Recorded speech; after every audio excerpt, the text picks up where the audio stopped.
పగలు లేదు రాత్రి లేదు ఏటీఎంలో డబ్బుల కోసం ప్రజలు నానా తిప్పలు పడుతున్నారు. ఉదయం ఆఫీసులో డ్యూటీ చేసి మళ్లీ ఏటీఎంల దగ్గర క్యూలో నిలబడాల్సి వస్తుందని ఆవేదన వ్యక్తం చేస్తున్నారు ఖాతాదారులు. 2-3 గంటల పాటు క్యూలో నిలబడినా డబ్బులు దొరుకుతాయనే గ్యారంటీ లేదని చెబుతున్నారు. హైదరాబాద్లో ఏటీఎంల దగ్గర ప్రజల కష్టాలపై మా ప్రతినిధి రఘు మరింత సమాచారం అందిస్తారు. నవంబర్ 8 కేంద్ర ప్రభుత్వం 500,000 రూపాయల నోట్లు రద్దు ప్రకటించిన తర్వాత చాలా వరకు ఏటీఎంలలో డబ్బులు ఉంచడం లేదు. కేవలం బ్యాంకు బ్రాంచ్ల ద్వారా జరుగుతుంది. అయితే అక్కడక్కడ కొన్ని చోట్ల ఏటీఎంలు పనిచేస్తున్నాయి.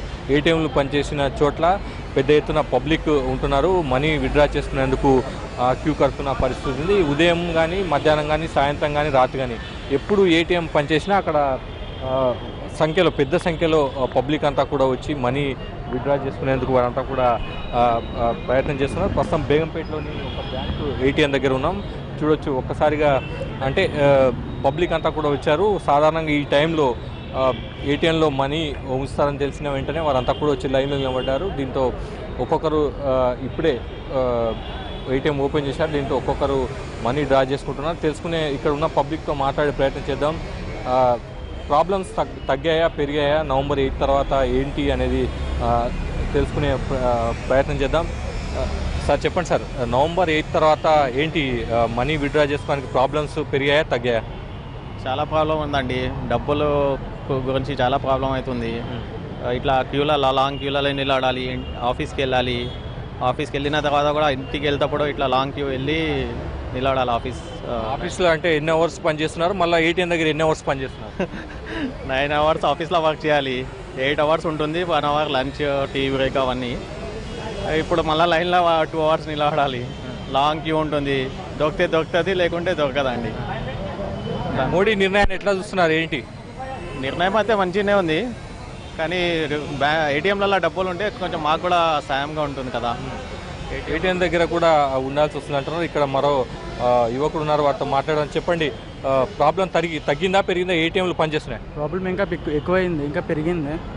శాలరీ తీసుకొని కష్టం అవుతుంది. శాలరీ కింద నెల శాలరీ తీయలే, ఈ నెల శాలరీ కూడా తీయలే. చాలా కష్టంగా ఉంది. ఎందుకు తీయలేకపోతున్నారు? ఎక్కడ ఏ ఏటీఎంలో క్యాష్ ఉండడం లేదు. ఎక్కడికి వెళ్ళా ఏటీఎం బంద్ చేసి ఉంటుంది. నో అవుట్ ఆఫ్ బోర్డ్ ఉంటుంది. బ్యాంకుల్లో బ్రాంచుల్లో విత్డ్రా చేసుకోవచ్చుగా? బ్యాంకులో చెక్ బుక్ ఇయ్యారు కదా మాకు. మేము ఆఫీస్ బాయ్గా ఇట్లా చేస్తాం కదా, మాకు చెక్ బుక్లు ఇయ్యరు. మాకు కాంట్రాక్ట్ మీద మాకు ఉంటుంది.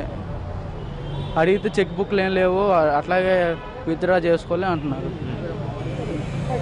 ఓకే, చెక్ బుక్ లేని వాళ్ళు ఇబ్బంది పడుతున్నారని కూడా వాళ్ళు చెప్తున్నారు. ఏటీఎం దగ్గరికి వెళ్తే ఏటీఎం దగ్గర చాలా చోట్ల పనిచేయట్లేదు. పనిచేస్తున్న చోట్ల మాత్రం పెద్ద లైన్లో పెద్ద క్యూస్ ఉంటున్నాయని కూడా చెప్తున్నారు. ఇక్కడ కొంతమంది ఉన్నారు, వారితో మాట్లాడే ప్రయత్నం. సార్ చెప్పండి సార్, నవంబర్ 8 తర్వాత ఏంటి మీ ప్రాబ్లమ్స్ పెరిగాయా, తగ్గాయా? बहुत ज़्यादा हो गया प्रॉब्लम्स पैसे के लिए, लेकिन मोदी तो अच्छा कर दिया। कैसा प्रॉब्लम बोले तो कैसा है प्रॉब्लम? कैसे नहीं मिल रहा है ना, कहाँ भी पूरा कार्डों के ऊपर ही गिरना पड़ा है। छोटा शॉपों पे जाए वो तो उन्हें चिल्लर पूछता, उसके बाद स्वैपिंग कार्ड ना रहता, स्वैपिंग के लिए उन्हें कार्ड को अप्लाई करना है, उसको भी टाइम पे नहीं मिलता। वही प्रॉब्लम है। कितने घंटे एटीएम के पास रहना पड़ रहा? अभी फर्स्ट टाइम पे आया था मैं एटीएम पे, 15 मिनट से लाइन पे खड़े हम। చెప్పండి, ఏంటి తగ్గిందా, ప్రాబ్లమ్స్ పెరిగాయా, ఏంటి? ఏం ఇబ్బంది లేదు సార్. ఇదంతా పర్ఫెక్ట్గా ఇండియన్ బాగు చేయడానికే మోడీ చేస్తున్నాడు. ఓ 2-3 నెలలు ఇబ్బంది పడతాం, ఏముందండి. ఓ 2 గంటలు ఆఫీస్ ముందర వద్దాం, 2 గంటల తర్వాత చేసుకుందాం. ఏం పెద్ద ఇష్యూ కాదు సార్. కష్టపడితే కానీ ఫలితం దక్కదండి. దాని గురించి కష్టపడాల్సిందే. దేశం బాగుపడడానికి మనం కష్టపడాలి, అంతే. ఓకే, దేశం బాగుపడడానికి మనం కష్టపడాలని ఇక్కడ ఉన్న అతను అంటున్నారు. మొత్తం మీద ప్రాబ్లమ్స్ ఉన్నాయి. మరికొంతమంది మాత్రం కంట్రీ శ్రేయస్సు దృష్ట్యా ఈ నిర్ణయం తీసుకున్నారు కాబట్టి సహకరించాలన్న అభిప్రాయం కూడా వ్యక్తం చేస్తున్నారు. కెమెరామెన్ ప్రభాకర్తో కలిసి రాఘవేంద్ర.